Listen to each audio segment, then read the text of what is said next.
there. Subscribe to my channel. अब हम आयत के बाद पढ़ेंगे समचतुर्भुज। आयत के बाद क्या पढ़ेंगे? समचतुर्भुज। समचतुर्भुज समचतुर्भुज की परिभाषा है जिस चतुर्भुज की चारों भुजाएं बराबर हों, जिस चतुर्भुज की चारों भुजाएं बराबर हों और सम्मुख कोण बराबर हो। सम्मुख कोण का मतलब आमने सामने के कोण बराबर हो, उसे हम समचतुर्भुज कहते हैं। ये देखो चित्र है। इससे पहले हम आपको वर्ग में बताए हैं, वर्ग में बताएं कि चारों भुजाएं बराबर होंगी। चारों भुजाएं, तो इसमें भी देखो चारों भुजाएं बराबर हैं। देखो चारों भुजाएं बराबर है। वर्ग में बताए हैं। वर्ग में और इसमें इतना अंतर है कि वर्ग में बताए हैं कि चारों कोण 90 अंश के अर्थात समकोण होते थे। इसमें क्या है? आमने सामने के कोण बराबर होंगे। इतना अंतर है। देखो इसमें सभी कोण, सभी भुजाएं क्या है? देखो क्या है? बराबर है। अगर ये 5 सेंटीमीटर की है तो ये कितनी हो जाएगी? 5। ये कितनी हो जाएगी? ये कितनी हो जाएगी? यानी ये क्या होंगे सब? बराबर होंगे। चारों भुजाएं बराबर होंगी। अंतर सिर्फ इसमें इतना है वर्ग से, इसमें जो कोण होते थे सभी कोण क्या होते थे? देखो ऐसे होते थे।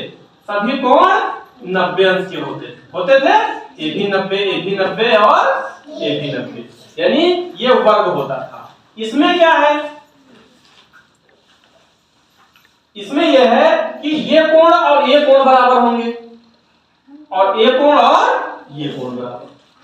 सिर्फ इसमें आमने सामने के कोण बराबर होंगे और चारों भुजाएं बराबर होंगी, वही समचतुर्भुज होता है। एक बार फिर देख लो वर्ग और इसमें अंतर क्या है।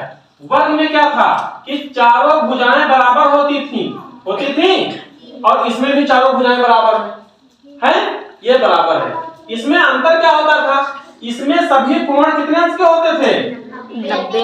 वर्ग में सभी कोण कितने अंश के होते थे? 90 अंश के होते थे। और समचतुर्भुज में इतना अंतर है कि भुजाएं तो सभी बराबर हैं, लेकिन इसमें सिर्फ आमने सामने के कोण बराबर होंगे। अगर ये x अंश का होगा तो इसके सामने का कोण ये x अंश का होगा। अगर ये y अंश का होगा तो इसके सामने का कोण y अंश का होगा। यानी आमने सामने के कोण बराबर होंगे और भुजाएं चारों वर्ग की तरह ही बराबर होंगी, वही समचतुर्भुज होता है। इसकी परिभाषा इसलिए यही है कि जिस चतुर्भुज की चारों भुजाएं बराबर हो, तो देखो चारों भुजाएं बराबर। अगर ये 5 है तो ये 5 है, ये 5, ये 5।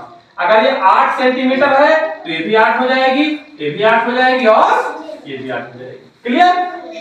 और उसके सम्मुख कोण बराबर हो। सम्मुख कोण फिर हम बता रहे हैं, सिर्फ सम्मुख कोण का मतलब आमने सामने के कोण।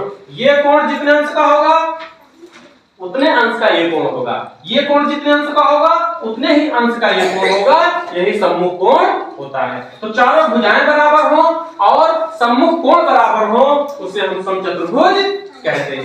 इसका सूत्र है समचतुर्भुज का परिमाप बराबर होता है 4 गुणे भुजा। यानी ये भुजा अगर 8 है तो यही भुजा यहाँ 8 हो जाएगी। क्षेत्रफल इसका होता है आधार गुणे